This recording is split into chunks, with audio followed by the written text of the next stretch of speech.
کیا قرضہ لینا جائز ہے؟ نواب صاحب کلکتہ سے، ہم کاروبار کرنا چاہتے ہیں، کیا ہم کسی سے قرضہ لے سکتے ہیں؟ کیونکہ آپ کے ایک بیان میں سنا تھا کہ اللہ کے نیک بندے جب کسی سے کسی طرح کی بھی مدد لیتے ہیں تو اللہ تعالیٰ اس کو انسانوں کا محتاج کر دیتے ہیں۔ اس بارے میں رہنمائی فرمائیں۔ بڑا اچھا سوال کیا آپ نے۔ دیکھیں، ہر وہ کام جس میں آپ دوسروں کے احسان تلے دب جائیں یہ اسلام میں پسندیدہ نہیں ہے۔ اللہ کا احسان بس لینا چاہیے۔ کچھ لوگ تو ایسے ہیں جن کو اللہ نے آپ کا محسن بنا دیا، جیسے والدین ہیں، آپ کے اساتذہ ہیں، آپ کے بزرگان دین ہیں، ان کو تو اللہ نے بنا دیا، لیکن خود سے کسی کے احسان تلے دبنا قرضہ لے کے یا بھیک مانگ کے یہ شریعت میں پسندیدہ کام نہیں ہے۔ لیکن اگر قرضہ آپ لے رہے ہیں اور جس سے لے رہے ہیں اس سے اتنی بے تکلفی ہے کہ آپ کو کوئی ذلت محسوس نہیں ہو رہی اور آپ کو 100% یقین ہے کہ میں ٹائم پہ قرضہ لوٹا بھی سکتا ہوں، تو پھر یہ جائز ہے، اس میں کوئی گناہ نہیں ہے۔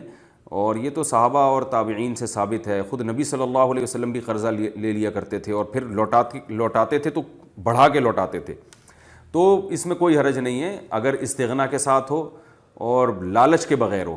جیسے بعض لوگوں نے اپنے پیسے رکھے ہوئے ہوتے ہیں، وہ ایک واقعہ ہے نا، ایک خاتون نے اپنے بچے کو بھیجا کہ جا پڑوسیوں سے چینی لے کر آ۔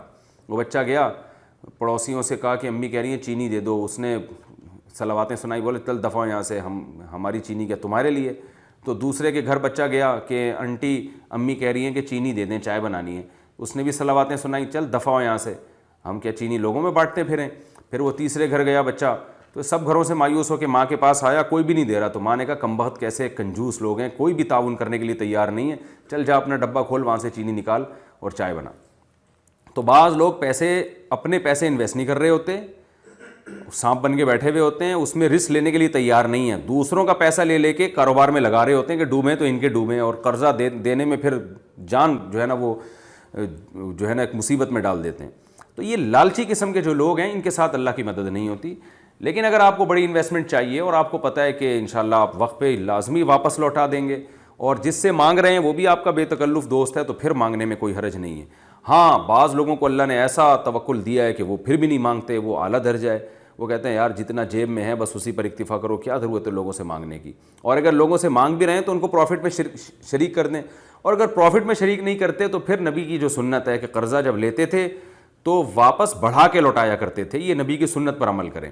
یہ سود جب بنتا ہے جب پہلے سے ایگریمنٹ ہو، اگر ایگریمنٹ نہیں ہے تو پھر قرضے کو بڑھا کے لوٹانا یہ ثواب ہے۔ ہل جزاء الاحسان الا الاحسان، احسان کا بدلہ احسان، اس نے آپ پر احسان کیا تھا تو آپ جواب میں اس کے ساتھ اور تعاون کریں آپ۔